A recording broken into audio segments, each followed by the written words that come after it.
إن الحمد لله نحمده ونستعينه ونستغفره ونعوذ بالله من شرور أنفسنا ومن سيئات أعمالنا من يهده الله فلا مضل له ومن يضلل فلا هادي له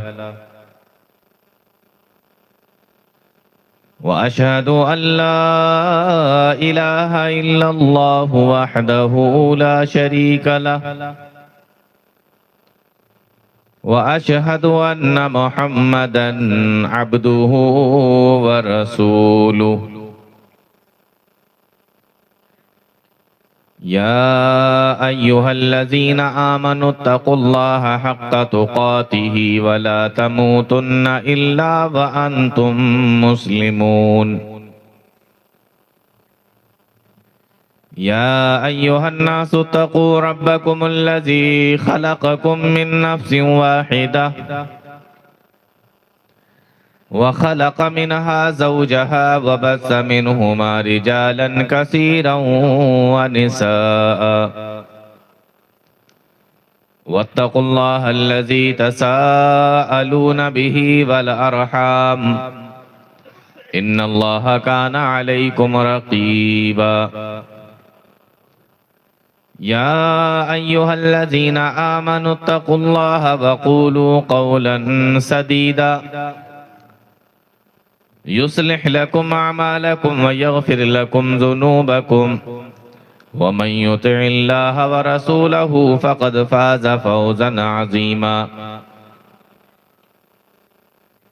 أما بعد فإن خير الحديث كتاب الله وخير الهدي هدي محمد صلى الله عليه وسلم وشر الأمور محدثاتها وكل محدثة بدعة وكل بدعة ضلالة الضلالة في النار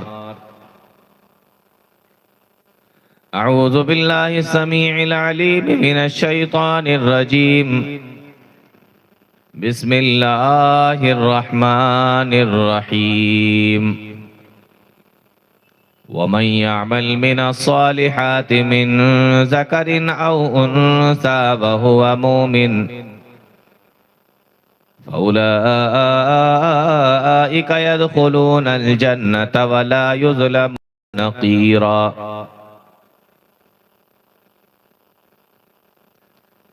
باوقار معزز علماء اکرام، محترم سامعین، نوجوان ساتھیوں، پیارے بچوں اور پردہ نشین خواتین،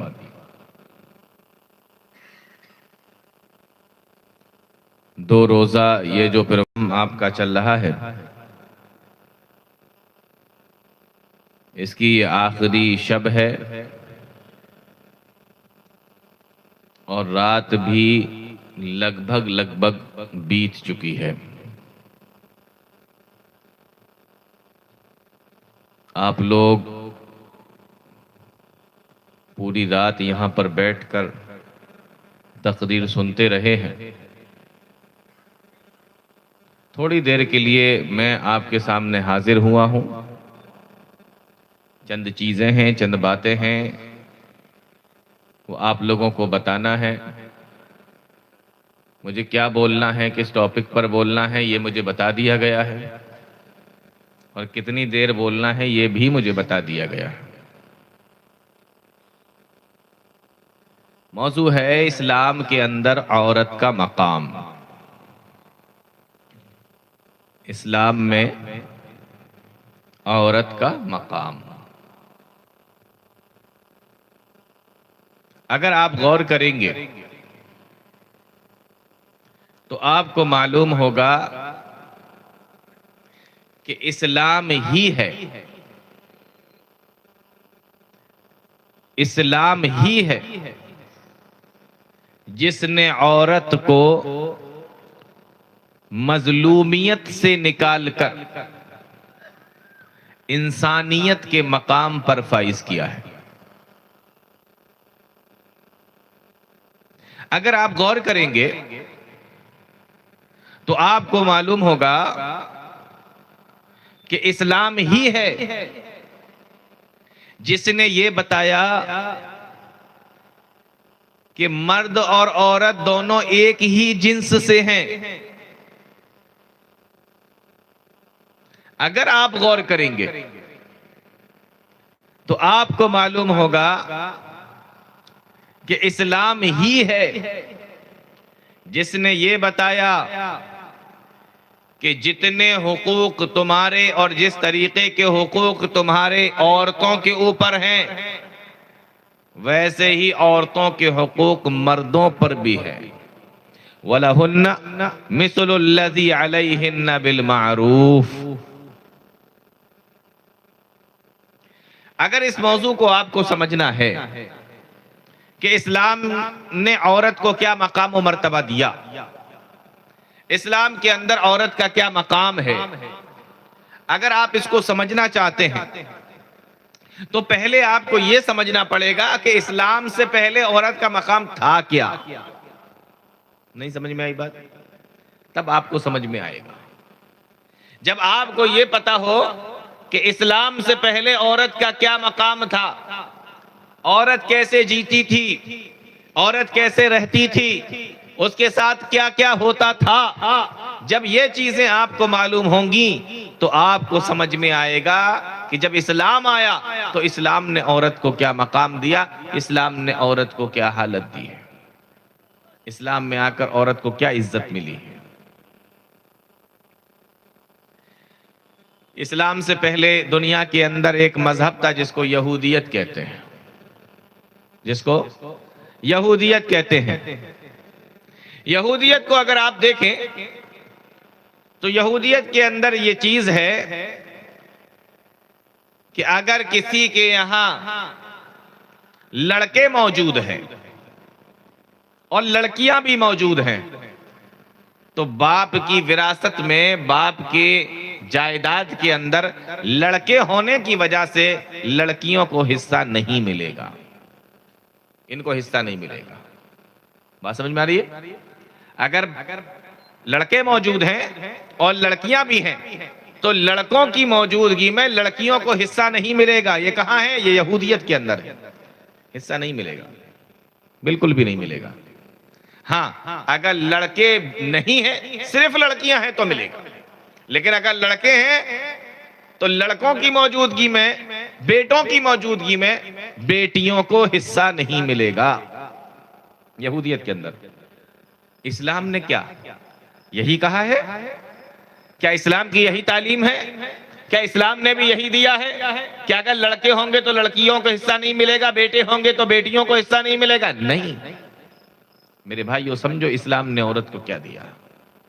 قرآن کریم اٹھا کر دیکھو، اللہ فرماتا ہے لِلرِّجَالِ نَصِيبٌ مِّمَّا تَرَكَ الْوَالِدَانِ وَالْأَقْرَبُونَ وَلِلنِّسَاءِ نَصِيبٌ مِّمَّا تَرَكَ الْوَالِدَانِ وَالْأَقْرَبُونَ مِمَّا قَلَّ مِنْهُ أَوْ كَثُرَ۔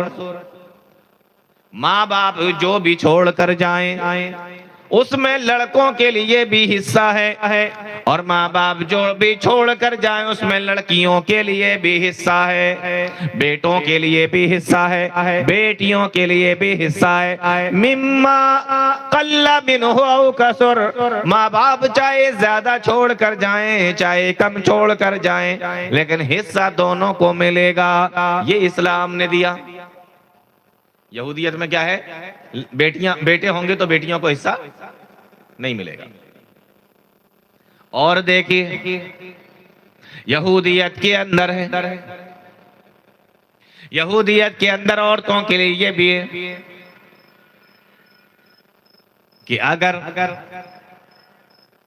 یہودیت کے اندر اگر کسی عورت کو جب وہ عورت مہینے سے ہوتی، حالت حیض میں ہوتی، اس سے بات چیت کرنا بند کر دیتے تھے، اس کے ساتھ میں اٹھنا بیٹھنا بند کر دیتے تھے، اس کے ساتھ میں کھانا پینا بھی بند کر دیتے تھے۔ عورت کو پوری طریقے سے نجس مانتے تھے، عورت کو پورے طریقے سے نجس مانتے تھے، اس کے ساتھ میں اٹھنا بیٹھنا بھی بند کر دیتے تھے، کھانا پینا بھی بند کر دیتے تھے، بات چیت بھی بند کر دیتے تھے۔ لیکن اسلام آیا، اسلام نے آ کر بتایا کہ دیکھو یہ تمہارا اٹھنا بیٹھنا جو تمہارا بند کر دینا ہے، اور جس طریقے سے تم یہ کھانا پینا بند کر دیتے ہو، اسلام نے آ کے بتایا کہ تم ان کے ساتھ میں کھا سکتے ہو، ان کے ساتھ میں پی سکتے ہو، بات چیت بھی کر سکتے ہو، اٹھ بیٹھ بھی سکتے ہو۔ وَلَا تَقْرَبُوهُنَّ حَتَّى يَطْهُرْنَ، سوائے ملاقات کے ہر کام کر سکتے ہو، سوائے ملاقات کے سارے کام کر سکتے ہو۔ یہودیت میں عورت کا کیا حال تھا؟ ان سے بات چیت بند کر دی جاتی تھی، ان کو ایک کوٹری کے اندر ڈال دیا جاتا تھا، جب تک وہ پاک نہیں ہو جاتی تھی تب تک ان سے کوئی بات چیت نہیں کرتا تھا، نہ اٹھتا تھا، نہ بیٹھتا تھا، نہ کھاتا تھا، نہ پیتا تھا۔ شریعت نے کیا کہا؟ سوائے ملاقات کے سب کر سکتے۔ یہودیت کے اندر دیکھیں عورت کی کیا حالت ہے۔ یہودیت کے اندر عورت کے بارے میں یہ تصور ہے اور یہ بات کہی جاتی ہے کہ یہ عورت گنہگار ہے۔ اور گنہگار کیوں ہے؟ گنہگار اس وجہ سے ہے کہ اس نے جنت کے اندر پھل کھا لیا تھا، اور اس کی وجہ سے اس کو بھی اور آدم علیہ السلام کو بھی دونوں کو جنت سے نکال دیا گیا۔ الزام کس کے اوپر لگاتے ہیں؟ اماں حوا کے اوپر، عورت کے اوپر، کہ یہ عورت اگر نہیں ہوتی نا تو جنت میں رہتے، اس عورت کی وجہ سے یہ سارا کام ہوا۔ اور صرف اسی پہ روکے نہیں، بلکہ ساتھ میں یہ بھی کہتے ہیں کہ اس نے جنت کے اندر پھل کھایا اور اسی کی وجہ سے جنت سے اس کو بھی اور آدم علیہ السلام کو بھی نکالا گیا، اور اللہ تعالیٰ نے اس کو یہ سزا دی ہے کہ 9 مہینے اس کو پیٹ میں بچہ رکھنا پڑتا ہے، اور پھر ولادت کے وقت میں جو عورت کو پریشانی ہوتی ہے اور 9 مہینے بچے کو پیٹ میں رکھنے کی وجہ سے جو پریشانی ہوتی ہے وہ اسی گناہ کی وجہ سے ہے۔ یہ کہاں پر ہے؟ یہ یہودیت کے اندر ہے عورت کے بارے میں، کہ عورت کون ہے؟ عورت گنہگار ہے۔ کیوں ہے؟ اس نے پھل کھا لیا تھا۔ لیکن آئیے اسلام کو دیکھیں، قرآن کریم کے اندر اللہ تعالیٰ بیان فرماتا ہے فَأَزَلَّهُمَا الشَّيْطَانُ عَنْهَا فَأَخْرَجَهُمَا مِمَّا كَانَا فِيهِ۔ اللہ کا قرآن کہتا ہے کہ پھل صرف ایک نے نہیں کھایا بلکہ دونوں نے کھایا تھا، اور شیطان نے صرف ایک کو نہیں بہکایا بلکہ دونوں کو بہکایا تھا، یعنی اماں حوا کو بھی اس نے بہکا دیا، اور آدم علیہ السلام کو، بابا آدم کو بھی اس نے بہکا دیا تھا۔ یہودیت نے پورا الزام کس پہ ڈال دیا؟ عورت کے اوپر ڈال دیا۔ اسلام نے آ کے کیا کہا کہ نہیں، غلطی ایک کی نہیں ہے، غلطی دونوں کی ہے۔ سمجھ میں آ رہا ہے؟ کچھ فرق سمجھ میں آ رہا ہے؟ جب تک آپ یہ نہیں سمجھیں گے کہ اسلام سے پہلے عورت کا حال کیا تھا، آپ کو سمجھ میں نہیں آئے گی بات کہ اسلام نے عورت کو کیا دیا ہے۔ اور آگے بڑھیے، یہودیوں کو دیکھو، عورت کی ان کے یہاں کیا عزت ہوگی۔ حضرت عیسیٰ علیہ السلام اللہ تعالیٰ کے نبی ہیں، پیغمبر ہیں، اور اولو العزم نبی ہیں، جلیل القدر نبی ہیں، اور ان کی ماں حضرت مریم علیہ السلام۔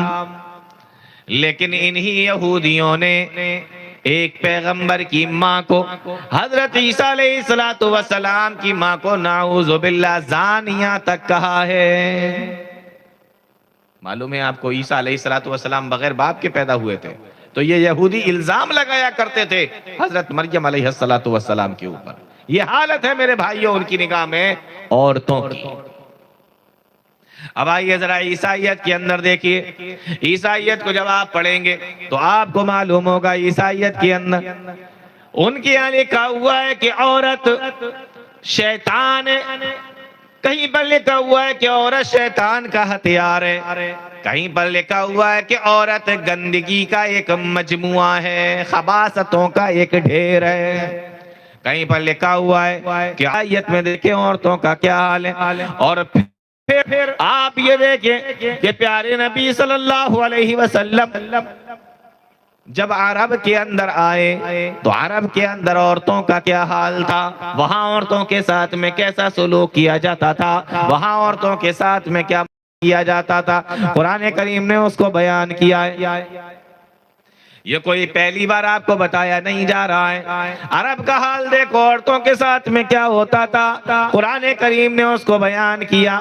وَإِذَا بُشِّرَ أَحَدُهُم بِالْأُنثَىٰ ظَلَّ وَجْهُهُ مُسْوَدًّا وَهُوَ كَظِيمٌ۔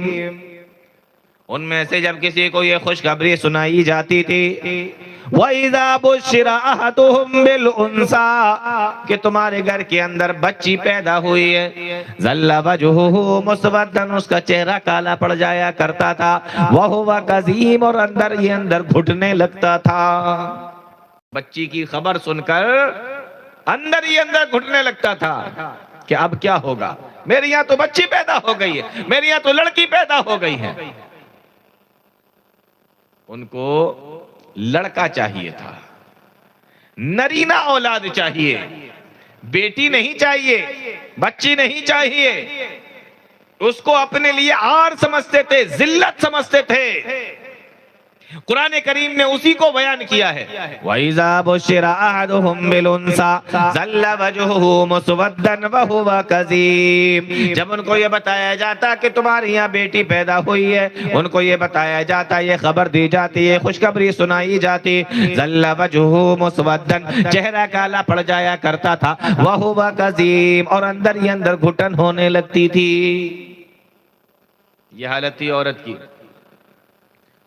آگے اللہ تعالیٰ فرماتا ہے یتبارا من القوم من سوء ما بشر به اور اپنی قوم سے چھپا پھرا کرتا تھا۔ کیوں پھرتا تھا چھپ کر؟ صرف اس وجہ سے یتبارا من القوم من سوء ما بشر به کہ اس کے گھر کے اندر لڑکی پیدا ہو گئی ہے، اپنے لیے اتنی ذلت والی بات سمجھا کرتا تھا، اتنی عار والی بات سمجھا کرتا تھا۔ یہ عرب کی حالت تھی۔ یہودیوں کی عورت کی کیا حالت ہے میں نے آپ کو بتا دیا، عورت کی حالت عیسائیوں میں کیا تھی یہ بھی میں نے آپ کو بتا دیا۔ عرب کے اندر جہاں پر پیارے نبی صلی اللہ علیہ وسلم آئے وہاں پر عورت کی کیا حالت تھی؟ یتوارا من القوم من سوء ما بشر به اپنی قوم سے چھپا کرتا تھا، اپنے گھر والوں سے چھپا کرتا تھا، اپنے سماج سے، اپنے رشتہ داروں سے چھپا کرتا تھا کہ میرے گھر کے اندر لڑکی پیدا ہو گئی ہے۔ اور یہ میں کوئی اپنی طرف سے نہیں کہہ رہا ہوں، اس کو قرآن کریم نے بیان کیا ہے۔ آپ اندازہ کریں کیا ماحول ہوگا اس زمانے کا۔ آگے اللہ تعالیٰ فرماتا ہے أَيُمْسِكُهُ عَلَىٰ هُونٍ أَمْ يَدُسُّهُ فِي التُّرَابِ کیا اسی ذلت کے ساتھ دنیا کے اندر زندگی گزارے؟ أَمْ يَدُسُّهُ فِي التُّرَابِ یا اس لڑکے کو زمین کے اندر دفن کر دے۔ اللہ تعالیٰ آگے فرماتا ہے أَلَا سَاءَ مَا يَحْكُمُونَ ہائے دنیا کے لوگوں تم کتنا برا فیصلہ کرتے ہو۔ لڑکا ہوگا تو پالو گے اور لڑکی ہوگی تو زندہ دفن کر دو گے۔ الا ساء ما یحکمون کتنا برا تمہارا فیصلہ ہے۔ اسی کو اللہ تعالیٰ نے قرآن کریم کے اندر دوسری جگہ پہ بیان فرمایا، جب کل قیامت کا دن ہوگا اللہ تعالیٰ جب سوال کرے گا اور حساب و کتاب لیا جائے گا، ان حساب و کتاب میں سے، ان سوال و جواب میں سے ایک سوال یہ بھی پوچھا جائے گا، جب زندہ دفن کی ہوئی لڑکیوں سے پوچھا جائے گا وَإِذَا الْمَوْءُودَةُ سُئِلَتْ بِأَيِّ ذَنبٍ قُتِلَتْ بتاؤ تمہیں کس وجہ سے قتل کر دیا گیا، کس گناہ کی وجہ سے تمہیں زندہ زمین کے اندر دفن کر دیا گیا۔ جس نے دفن کیا ہے ان سے نہیں پوچھے گا اللہ تعالیٰ کہ تم نے کیوں دفن کیا۔ اللہ تعالیٰ ان سے اتنا ناراض ہوگا کہ ان سے بات ہی نہیں کرے گا، بلکہ اللہ تعالیٰ کس سے پوچھے گا؟ مظلوم سے پوچھے گا، ظالم سے نہیں۔ ظالم سے کیا بات کرنا ہے، مظلوم سے پوچھا جائے گا۔ وَإِذَا الْمَوْءُودَةُ سُئِلَتْ بِأَيِّ ذَنبٍ قُتِلَتْ جب زندہ دفن کی ہوئی لڑکیوں سے پوچھا جائے گا، جب زندہ دفن کی ہوئی، زندہ درگور کی ہوئی لڑکیوں سے پوچھا جائے گا، بچیوں سے پوچھا جائے گا، بِأَيِّ ذَنبٍ قُتِلَتْ، بتاؤ تمہیں کس گناہ کی وجہ سے زندہ دفن کر دیا گیا تھا۔ یہ حال تھا عرب کا میرے بھائیوں، اسلام سے پہلے عورتوں کا یہ حال تھا۔ اسی حالت کو اور انہی تمام چیزوں کو اللہ تعالیٰ نے قرآن کریم کے اندر ایک دوسری جگہ پہ بیان فرمایا، اولئک کالانعام بل ہم اضل، یہ سارے کے سارے جانور ہیں بلکہ اس سے بھی زیادہ بدتر ہیں۔ اولئک کالانعام بل ہم اضل، یہ سارے کے سارے جانور ہیں بلکہ اس سے بھی زیادہ بدتر ہیں۔ اسی زمانے کے حالات کو اللہ تعالیٰ نے بیان فرمایا۔ باتیں سمجھ میں آ رہی ہیں؟ تو یہودیوں کی یہاں کیا حالت تھی، عیسائیوں کی یہاں کیا حالت تھی، اور عرب کی یہاں کیا حالت تھی عورت کی اسلام آنے سے پہلے۔ اور اس کے علاوہ بھی بہت سارے دھرم تھے۔ یہ تو وہ دھرم تھے، وہ لوگ تھے جو یہ کہتے تھے کہ ہم کسی نبی کے ماننے والے ہیں، ہمارے پاس میں کوئی کتاب ہے۔ یہ ان کی حالت میں آپ کو بتا رہا ہوں، جو کسی نبی کو بھی نہیں مانتے تھے، جن کے پاس میں کوئی کتاب بھی نہیں تھی، سوچو ان کی کیا حالت ہوگی۔ اللہ تعالیٰ نے قرآن کریم کے اندر بیان فرمایا کہ لڑکے اور لڑکیاں دونوں ہم نے دی ہیں، ہم دیتے ہیں۔ کیا فرمایا؟ قرآن کریم کی آیت دیکھیں، للہ ملک السماوات والارض یخلق ما یشاء، زمین و آسمانوں کی بادشاہت اللہ تعالیٰ کے لیے ہے، اسی کی ملکیت ہے۔ یخلق ما یشاء، اور وہ جو چاہے پیدا کرتا ہے، یہب لمن یشاء اناسا، وہ جس کو چاہتا ہے لڑکیاں دیتا ہے، ویہب لمن یشاء الذکور، اور جس کو چاہتا ہے لڑکے دیتا ہے، او یزوجہم ذکرانا و اناسا، اور وہ جس کو چاہتا ہے لڑکے اور لڑکیاں دونوں دیتا ہے، ویجعل من یشاء عقیما، اور وہ جس کو چاہتا ہے بانجھ بنا دیتا ہے، اس کے گھر کے اندر نہ لڑکا ہوتا ہے نہ لڑکی ہوتی ہے۔ چار چیزیں اللہ تعالیٰ نے اس آیت کے اندر بیان فرمائیں۔ وہ جس کو چاہتا ہے لڑکیاں دیتا ہے، وہ جس کو چاہتا ہے لڑکے دیتا ہے، وہ جس کو چاہتا ہے لڑکے اور لڑکیاں دونوں دیتا ہے، وہ جس کو چاہتا ہے تو کوئی اولاد اس کے گھر کے اندر نہیں ہوتی ہے۔ یہ ساری حکومت کس کے پاس میں، یہ ساری طاقت کس کے پاس میں، یہ ساری ملکیت کس کی ہے؟ اللہ رب العالمین کی ہے۔ انہو علیم قدیر، بے شک اللہ تعالیٰ جانتا ہے کہ اس کو کیا دینا ہے، اور طاقت رکھتا ہے، قدرت رکھتا ہے، دینے پر قادر ہے۔ اس آیت پر اگر آپ غور کریں گے تو آپ کو پتہ چلے گا کہ اللہ تعالیٰ نے یہاں پر جو بیان کیا، وہ جس کو چاہتا ہے بیٹیاں دیتا ہے، جس کو چاہتا ہے بیٹے دیتا ہے، جس کو چاہتا ہے بیٹے بیٹیاں دونوں دیتا ہے، اور جس کو چاہتا ہے بانجھ کر دیتا ہے۔ اس پر اگر آپ غور کریں گے تو آپ کو معلوم ہوگا کہ یہاں پر اللہ تعالیٰ نے بیٹوں سے پہلے بیٹیوں کا ذکر کیا ہے، اور اس پر مفسرین نے بڑی پیاری پیاری باتیں لکھی ہیں۔ اس آیت کریمہ کے اندر اللہ تعالیٰ نے بیٹوں کا ذکر بعد میں کیا، بیٹیوں کا ذکر پہلے کیا۔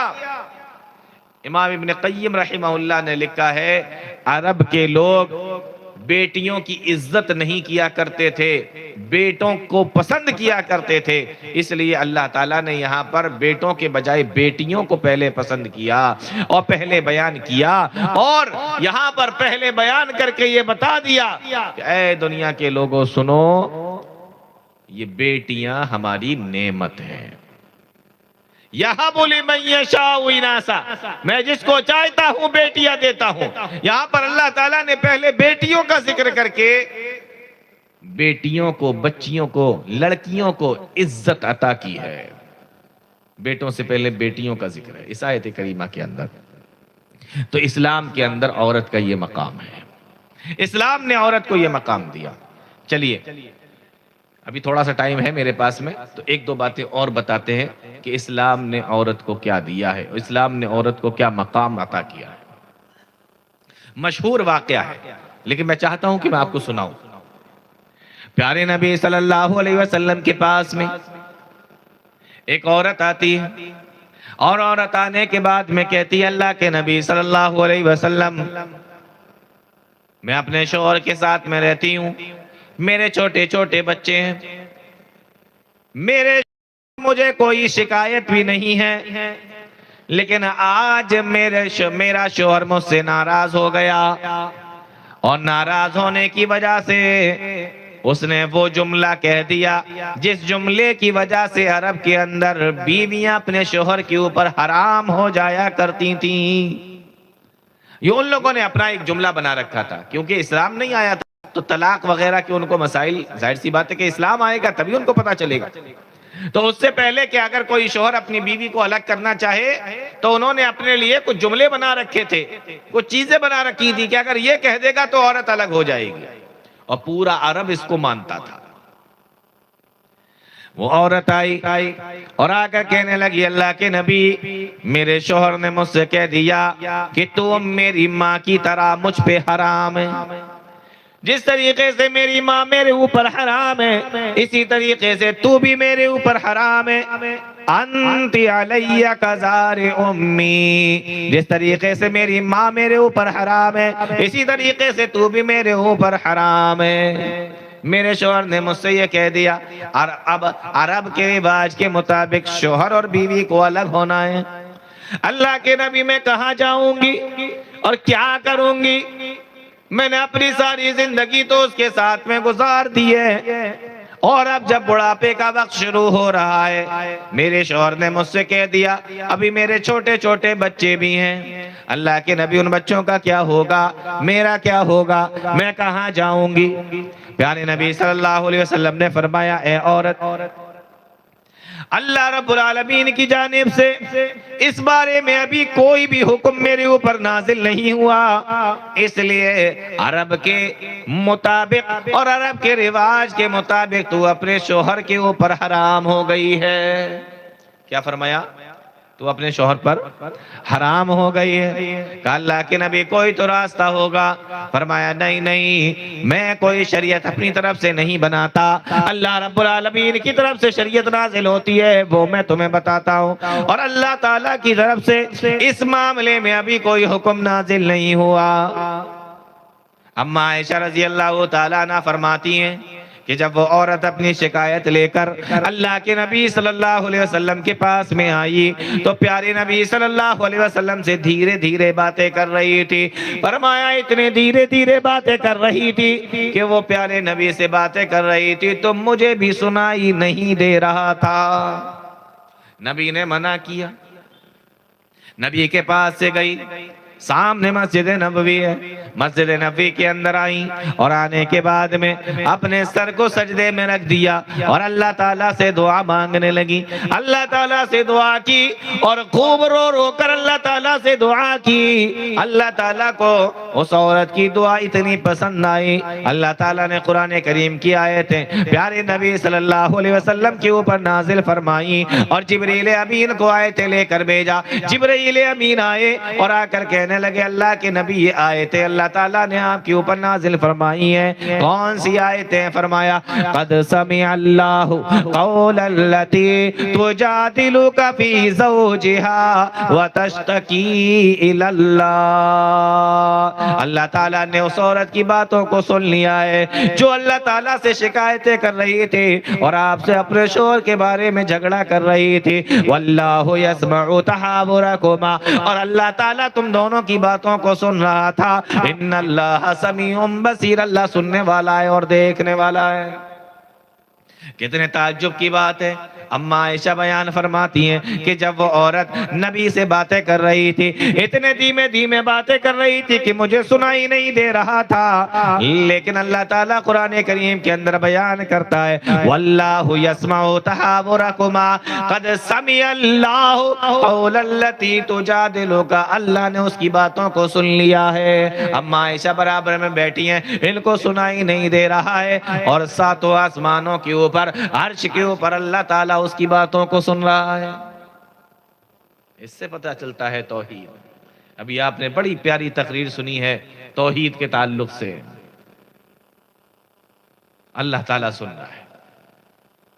آگے اللہ تعالیٰ نے فرمایا الذین یظاہرون منکم من نسائہم ما ہن امہاتہم ان امہاتہم الا اللائی ولدنہم وانہم لیقولون منکرا من القول وزورا۔ او دنیا کے لوگوں سنو، آج کے بعد اگر کوئی انسان، کوئی بھی شوہر اگر اپنی بیوی سے یہ کہہ دیتا ہے کہ تو میری ماں کی طرح مجھ پر حرام ہے، جیسے میری ماں مجھ پر حرام ہے، وہ عورت اس کے اوپر حرام نہیں ہوگی۔ تو میری ماں کی طرح ہے تو وہ عورت یہ کہنے سے ماں نہیں بن جائے گی، حرام نہیں ہوگی، بلکہ اس کی بیوی ہی رہے گی۔ اللہ رب العالمین نے یہ عزت عطا فرمائی ایک عورت کو، اور اس کی باتوں کو سن کر قرآن کریم کے اندر آیتیں نازل فرمائی۔ اسلام نے یہ مقام دیا ہے عورت کو۔ آیت نازل ہو گئی، یہ پرانی رسم جو عرب کے اندر چلی آ رہی تھی یہ رسم ختم ہو گئی، اور آج کے بعد اگر کوئی آدمی ایسا کرتا ہے تو اس کو کفارہ ادا کرنا پڑے گا۔ کفارہ کیا ہوگا؟ اگر کسی نے اپنی بیوی سے اس طریقے سے کہہ دیا کہ تو میرے لیے میری ماں کی طرح ہے، اللہ تعالیٰ فرماتا ہے کہ یا تو اس کو ایک غلام آزاد کرنا پڑے گا، یا 60 مسکینوں کو کھانا کھلانا پڑے گا، یا اسی طریقے سے یا پھر 2 مہینے کے روزے رکھنا پڑیں گے۔ یہ سزا ہے اس کی، لیکن بیوی بیوی ہی رہے گی۔ یہ عزت دی اللہ تعالیٰ نے عورت کو۔ اس کے تعلق سے اللہ تعالیٰ نے قرآن کریم کے اندر آیت نازل فرما دی۔ پیارے نبی صلی اللہ علیہ وسلم کا زمانہ جب گزر گیا، حضرت ابوبکر صدیق رضی اللہ تعالیٰ عنہ کا زمانہ آیا، اور جب ان کا بھی زمانہ چلا گیا تو پھر حضرت عمر فاروق رضی اللہ تعالیٰ عنہ کا زمانہ آیا۔ اب مسلمانوں کے امیر، مسلمانوں کے خلیفہ، مسلمانوں کے بادشاہ حضرت عمر رضی اللہ تعالیٰ عنہ ہیں۔ باتیں سمجھ میں آ رہی ہیں؟ نیند تو نہیں آ رہی ہے؟ بہت رات بیت چکی ہے، بس کچھ باتیں بتا کے بات ختم کر دیتا ہوں، ٹائم بھی ہو رہا ہے میرا۔ حضرت عمر رضی اللہ تعالیٰ عنہ کا زمانہ ہے، آپ امیر المومنین ہیں، مسلمانوں کے بادشاہ ہیں، مسلمانوں کے خلیفہ ہیں۔ مسجد سے نماز پڑھ کے نکلے مسجد نبوی سے، ساتھ میں چند صحابہ کرام ہیں اور دوسرے لوگ بھی ہیں۔ ابھی نکل کے اپنے گھر کی طرف جا رہے تھے کہ راستے میں ایک بوڑھی عورت آئی، ہاتھ میں لاٹھی ہے، ہاتھ میں ڈنڈا ہے، اور لاٹھی ٹیکتے ہوئے دھیمے دھیمے حضرت عمر رضی اللہ تعالیٰ عنہ کے پاس میں پہنچی، اور حضرت عمر رضی اللہ تعالیٰ عنہ سے جا کے کہا اے عمر ذرا میری بات سن، مجھے تجھ سے کچھ کام ہے۔ اے عمر ذرا میری بات سن، مجھے تجھ سے کچھ کام ہے۔ آپ نے لوگوں سے تھوڑا سا الگ ہٹ کر اس عورت کے پاس میں گئے، اس بوڑھی اماں کے پاس میں گئے، کہا اماں بتاؤ کیا کام ہے؟ کہنے لگی اے عمر سن، میں نے تیرا بچپنا دیکھا ہے، میں نے دیکھا ہے کہ تو چھوٹا سا تھا، میں نے دیکھا ہے کہ تو پتلا سا تھا، میں نے دیکھا ہے کہ تو چھوٹا سا تھا، پتلا سا تھا، اور اس وقت لوگ تجھے عمر نہیں کہتے تھے، عمیر کہا کرتے تھے۔ عمر نہیں کہتے تھے، عمیر کہتے تھے، چھوٹا تھا نا تو عمیر کہتے تھے۔ کہا میں نے تیرا بچپنا دیکھا ہے کہ تو چھوٹا سا تھا، تو پتلا سا تھا، اور مکہ کے اندر تو اونٹوں کو چرایا کرتا تھا، اونٹ چرانے کی لکڑی تیرے ہاتھ میں رہا کرتی تھی۔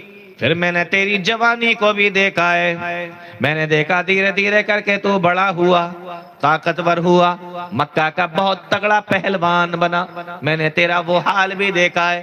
اب لوگ تجھے عمیر نہیں عمر کہہ کے بلایا کرتے تھے، میں نے تیرا وہ زمانہ بھی دیکھا ہے۔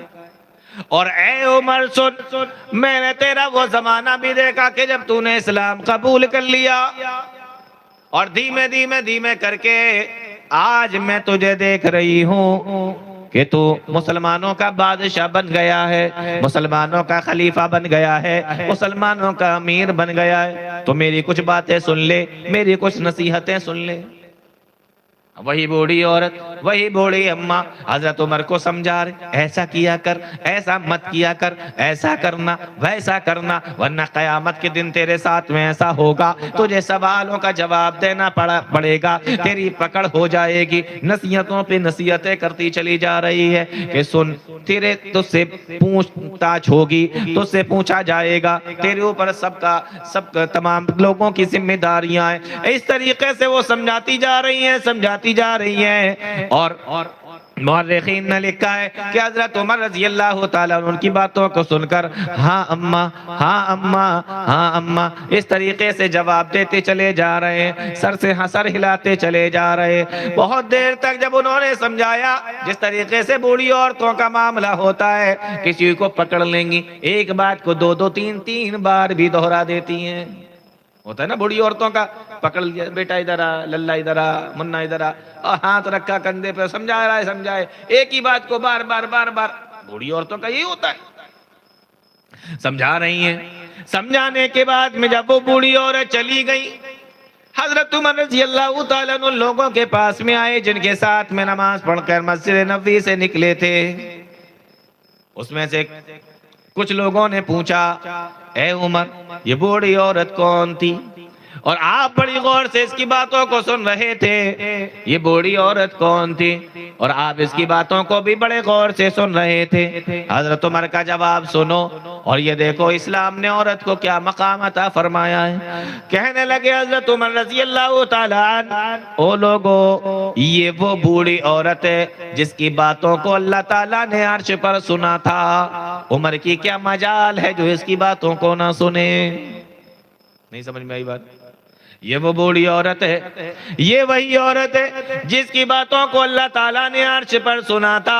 عمر کی کیا مجال ہے جو اس کی باتوں کو نہ سنے؟ قد سمع اللہ قول التی تجادلک فی زوجہا، اللہ تعالیٰ نے اس کی باتوں کو سن لیا ہے۔ حضرت خولہ بنت ثعلبہ رضی اللہ تعالیٰ عنہ تھی، اس زمانے میں بوڑھی ہو گئی تھی، لیکن دعا کر رہی ہیں تو اللہ تعالیٰ عرش پر سن رہا ہے، رسم و رواج کو ختم کر دے رہا ہے، اور آیتیں نازل فرما رہا ہے قرآن کریم کی۔ وقت کا بادشاہ، وقت کا خلیفہ کو راستے میں روک کر اپنی باتیں سنا رہی ہیں۔ اسلام آیا تو یہ عزت ملی ہے عورت کو، ورنہ تو سانپ اور بچھو اور شیطان کے ساتھی اور شیطان کا یہ اور شیطان کا وہ، یہی سب کچھ چل رہا تھا دنیا کے اندر، اور دنیا میں زندہ رہنے ہی نہیں دیا جاتا تھا، دفن کر دیا جاتا تھا۔ ایک دو باتیں اور سنا دوں، بڑے غور سے سننا ہے آپ لوگ۔ امام بخاری رحمہ اللہ نے ایک حدیث بیان کی ہے، آپ حدیث کہہ لیجئے یا واقعہ کہہ لیجئے، اس کو بھی سنیں، اس سے بھی آپ کو پتہ چلے گا کہ اسلام نے عورت کو کتنی عزت دی ہے۔ صحیح بخاری کی روایت ہے یہ۔ اما عائشہ رضی اللہ تعالیٰ عنہ بیان فرماتی، کہتی ہیں کہ ایک کالی کلوٹی عورت میرے گھر پہ میرے پاس میں کبھی کبھی آیا کرتی تھی۔ ایک کالی کلوٹی عورت کبھی کبھی میرے پاس میں میرے گھر پہ آیا کرتی تھی، اور جب وہ میرے پاس میں آتی تو ایک شعر پڑھا کرتی تھی۔ شعر و شاعری ہوتی ہے نا، ایک شعر پڑھا کرتی تھی، یوم الوشاہ من عجیب ربنا، ہار کھونے کا دن بھی کتنا عجیب دن تھا۔ صحیح بخاری کے اندر امام بخاری نے اس واقعے کو نقل کیا ہے۔ اما عائشہ بیان فرماتی ہیں کہ وہ عورت جب بھی آتی تو یہ شعر پڑھا کرتی تھی میرے پاس میں بیٹھ کر کہ اس دن ہار گم ہو گیا تھا، جس کی وجہ سے اللہ تعالیٰ نے مجھے یہ اسلام کی دولت عطا فرمائی، اسلام کی نعمت عطا فرمائی۔ اما عائشہ کہتی ہیں جب کئی بار اس نے ایسا ہی کیا تو میں نے اس عورت سے پوچھا کہ یہ ہار کا واقعہ کیا ہے، کس کا ہار گم ہو گیا تھا، اور تم دولت اسلام اور ایمان کی دولت سے کیسے مالا مال ہو گئی، مسلمان کیسے ہو گئی؟ اب وہ کالی کلوٹی عورت بتانے لگی۔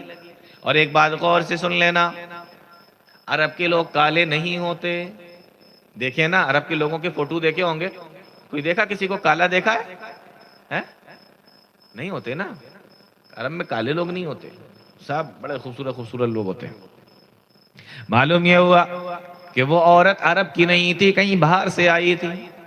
وہ بتانے لگی کہ میں باہر سے آئی ہوں، فلاں قبیلے کے اندر کام کرتی ہوں، میں فلاں جگہ سے آئی تھی اور فلاں قبیلے کے اندر میں کام کیا کرتی تھی۔ ایک دن اس قبیلے کی ایک عورت نہانے کے لیے جا رہی تھی، میں اس کے ساتھ میں جا رہی تھی کیونکہ میں اس کی خادمہ تھی، میں اس کی یہاں کام کرتی تھی۔ اور یہ جو کمر سے لگانے والی جو بیلٹ ہوتی ہے، عرب کے لوگ بھی اس کو باندھا کرتے تھے، مرد بھی باندھا کرتے تھے، عورتیں بھی باندھا کرتی تھیں۔ ابھی ابانیاں جو سے بیلٹ لگاتے نا پینٹوں کے اندر، ویسے وہ لوگ چمڑے کی لگایا کرتے تھے، اس طریقے سے نہیں ہوتی تھی لیکن ہوتی لگ بھگ ایسے ہی تھی، جس سے کپڑے کو ٹائٹ کیا کرتے تھے۔ ان کے پاس یہ عورت بتاتی ہے کہ وہ عورت جو جا رہی تھی تو اس عورت کے کپڑوں کے اندر جیسے غسل کرے گی، غسل کرنے کے بعد میں جب دوسرے کپڑے پہنے گی تو وہ جو باندھنے کا پٹا کہہ لیجئے، وہ جو باندھنے کا پٹا تھا وہ لال کلر کا تھا، سرخ کلر کا، لال کلر کا۔ اب وہ کپڑوں میں سے کہیں نیچے گر گیا۔ کپڑے ایسے ہو جاتا ہے نا کہ آپ نے کپڑے ایسے لپیٹے ہوئے ہیں اور اس میں سے کوئی کپڑا سرک جائے نیچے، یہ بخاری کی روایت، میں اپنی طرف سے کچھ نہیں سنا رہا ہوں۔ وہ کپڑا نیچے، وہ پٹا جو ہے نیچے سرک گیا باندھنے کا، وہ لال کلر کا تھا اور ریشم کا تھا۔ ان دونوں میں سے کسی کو بھی پتہ نہیں چلا۔ جب یہ آگے نکلی تو ہوا یہ کہ آسمان میں ایک چیل اڑ رہی تھی، اس نے جب لال لال دیکھا تو اس کو لگا کہ شاید یہ کوئی گوشت کا ٹکڑا وکڑا پڑا ہوا ہے۔ وہ آئی اور آ کر اپنے پنجوں میں دبا کر آسمان میں لے کے چلی گئی۔ اب جب یہ لوگ وہاں پہنچے تو اس میں وہ پٹا نہیں، تو کہا کہ تو نے چرایا ہے۔ کیا کہا؟ کہا تو نے چرایا ہے اس پٹے کو۔ کہا میں نے نہیں چرایا۔ کہا نہیں نہیں تو نہیں لیا ہے۔ کہا کہ اس کے گھر والوں کو جہاں میں کام کرتی تھی ان کو یقین ہی نہیں ہوا میرے اوپر، میری تلاشی لی گئی، اور کہا میری تلاشی ایسے لی گئی کہ مجھے پورا برہنہ کر دیا گیا، ہر جگہ انہوں نے مجھے تلاش کیا، میری کوئی عزت نہیں، سارے کپڑے انہوں نے میرے اتارے اور پورے طریقے سے تلاشی لی گئی برہنہ کر کے۔ ابھی یہ سب چل رہا تھا، چیل جو وہ پٹا لے کے اڑ گئی تھی، اس نے جب دیکھا کہ ارے میں تو اسے گوشت سمجھ رہی تھی، یہ تو کپڑا لے کے میں آ گئی ہوں، تو اس چیل نے چھوڑ دیا۔ وہ کیا کرے گی؟ کیا کرے گی؟ اوپر سے چھوڑ دیا۔ اور اللہ کی قدرت یہ دیکھو کہ جہاں اس کی تلاشی ہو رہی تھی اسی کے پاس میں آ کے وہ پٹا گرا۔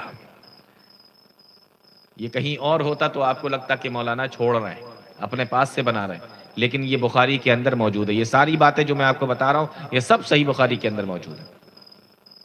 وہ پٹا وہاں گرا تو وہ کالی کلوٹی عورت نے کہا کہ دیکھو تم میرے اوپر الزام لگا رہے تھے، یہ دیکھو پٹا کہاں ملا ہے، یہ دیکھو چیل نے پھینکا ہے اوپر سے یہ پٹا۔ اس کے بعد وہ عورت کہتی ہے کہ مجھے اپنی بڑی بے عزتی محسوس ہوئی کہ انہوں نے اس پٹے کی خاطر مجھے اس طریقے سے میری چیکنگ کی ہے اور میرے پورے کپڑوں کو ان لوگوں نے ہٹا دیا میرے بدن سے۔ تو کسی نے مشورہ دیا، اس کو سنیں غور سے، تو کسی نے مشورہ دیا کہ اسلام قبول کر لو، اسلام کے اندر عورت کی بڑی عزت ہے۔ تو یہ کہتی ہے کہ وہ ہار کھونے کا دن میرے رب کے طرف سے ایک بڑا عجیب دن تھا، اور اس ہار کھونے کی وجہ سے، وہ پٹا کھونے کی وجہ سے اللہ تعالیٰ نے مجھے اسلام جیسی دولت عطا فرمائی۔ کہا تم کہیں بھی چلی جاؤ گی وہاں تمہیں ایسے ہی ذلیل ہونا پڑے گا۔ کوئی عزت نہیں تھی عرب کے اندر عورتوں کی، عورت کی عزت اگر کہیں تھی تو اسلام کے اندر تھی۔ کسی نے کہا کہ چلی جاؤ اور محمد رسول اللہ صلی اللہ علیہ وسلم کے پاس اور جا کر اسلام قبول کر لو۔ انہوں نے اسلام قبول کر لیا اور یہ مسلمان ہو گئی۔ کبھی کبھی ملنے آتی تھی حضرت عائشہ سے تو وہی قصہ بیان کیا کرتی تھی۔ کہاں ہے یہ؟ صحیح بخاری کے اندر موجود۔ یہ عزت دی ہے اسلام نے، ان کو بھی معلوم تھا جہاں جائیں گی ذلیل ہوں گی، لیکن عزت کہاں ملے گی؟ اسلام میں ملے گی۔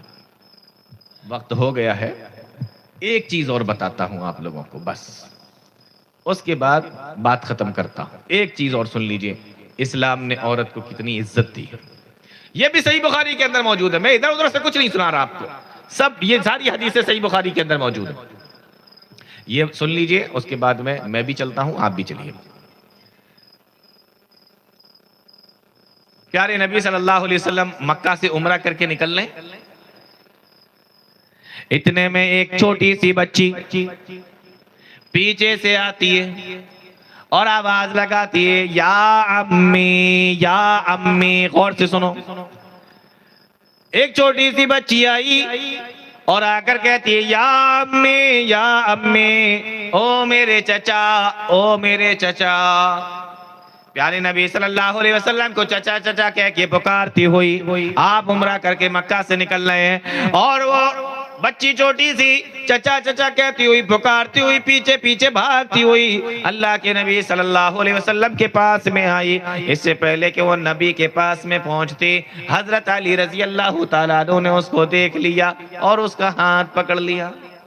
چھوٹی سی بچی ہے، پیارے نبی تک وہ پہنچتی اس سے پہلے حضرت علی رضی اللہ تعالیٰ عنہ نے اس کا ہاتھ پکڑ لیا بچی کا. بچی کون تھی؟ یہ بچی پیارے نبی صلی اللہ علیہ وسلم کے چچا حضرت حمزہ رضی اللہ تعالی عنہ جو جنگ احد کے اندر شہید ہو گئے تھے، ان کی بیٹی تھی. بات سمجھ میں آ رہی ہے؟ جنگ احد کے اندر حضرت حمزہ جو شہید ہو گئے تھے ان کی بیٹی تھی. جب نبی صلی اللہ علیہ وسلم مکہ سے نکل رہے تھے، یہ پیچھے پیچھے آپ کے دوڑتی ہوئی آ رہی تھی اور میرے چچا کہہ کے بلا رہی تھی. حضرت علی رضی اللہ تعالیٰ عنہ نے اس بچی کا ہاتھ پکڑا اور ہاتھ پکڑ کر اپنی بیوی پیارے نبی صلی اللہ علیہ وسلم کی بیٹی حضرت فاطمہ رضی اللہ تعالیٰ عنہ کے ہاتھ میں دے دیا کہ لو اس کو سنبھالو بچی کو. یہ سارا معاملہ اور یہ سارا منظر چل رہا ہے.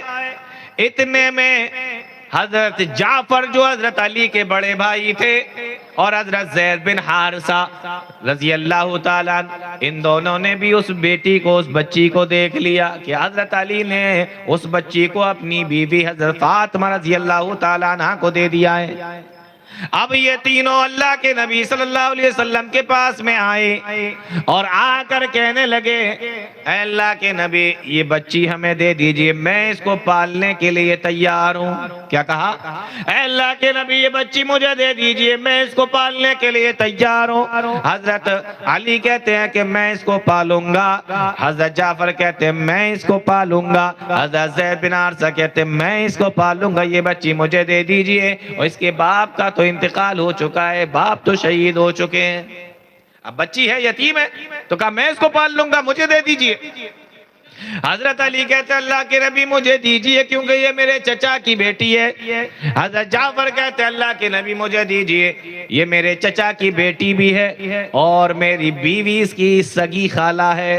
زید بن حارثہ کہتے ہیں اللہ کے نبی یہ بچی مجھے دے دیجئے، یہ میرے بھائی کی بیٹی ہے، حضرت حمزہ کی بیٹی ہے. یہ تینوں آپس میں جھگڑا کر رہے ہیں. اب ذرا غور سے سنیے، اب ذرا غور سے سنیے.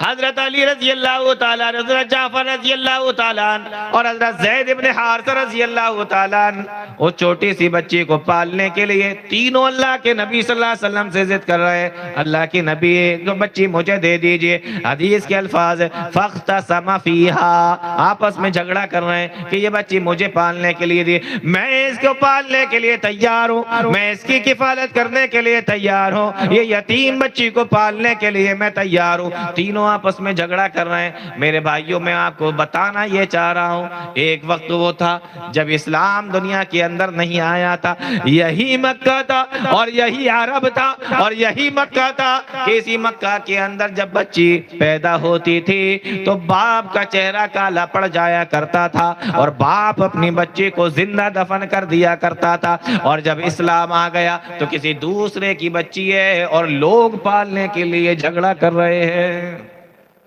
کو سمجھ میں آئی بات کہ نہیں آئی؟ اسلام نے آ کے دیکھو کتنا بدل دیا. اسلام نے آ کے کیا مقام دیا عورت کو، لڑکی کو، بچی کو. یہی مکہ ہے، یہی عرب ہے۔ ایک وقت وہ ہے کہ جس کی اپنی بچی ہے اس کا چہرہ کالا پڑ جا رہا ہے اور سماج سے چھپتا پھر رہا ہے اور زندہ دفن کر دے رہا ہے، اور وہی مکہ ہے، وہی عرب ہے۔ اسلام آنے کے بعد حال یہ ہے کہ بچی کسی اور کی ہے، لیکن صحابہ اکرام آپس میں پالنے کے لیے، پوسنے کے لیے کہ اس کو ہم پالیں گے، ہم اس کی کفالت کریں گے، اس کے لیے صحابہ اکرام آپس میں جھگڑا کر رہے ہیں۔ یہ اسلام نے عورت کو دیا ہے۔ آیا کچھ سمجھ میں؟ اسلام نے عورت کو کیا مقام دیا ہے۔ بہرحال وقت بہت زیادہ ہو چکا ہے، آپ نے بڑی دلچسپی اور دل جمی کے ساتھ میں پوری رات تقریریں سنی ہیں۔ اللہ تعالی ہم تمام لوگوں کو نیک عمل کی توفیق عطا فرمائے، قرآن و حدیث کو سمجھنے کی، اس پہ چلنے کی توفیق عطا فرمائے، آمین یا رب العالمین۔ وآخر دعوانا الحمدللہ رب العالمین، والسلام علیکم ورحمۃ اللہ۔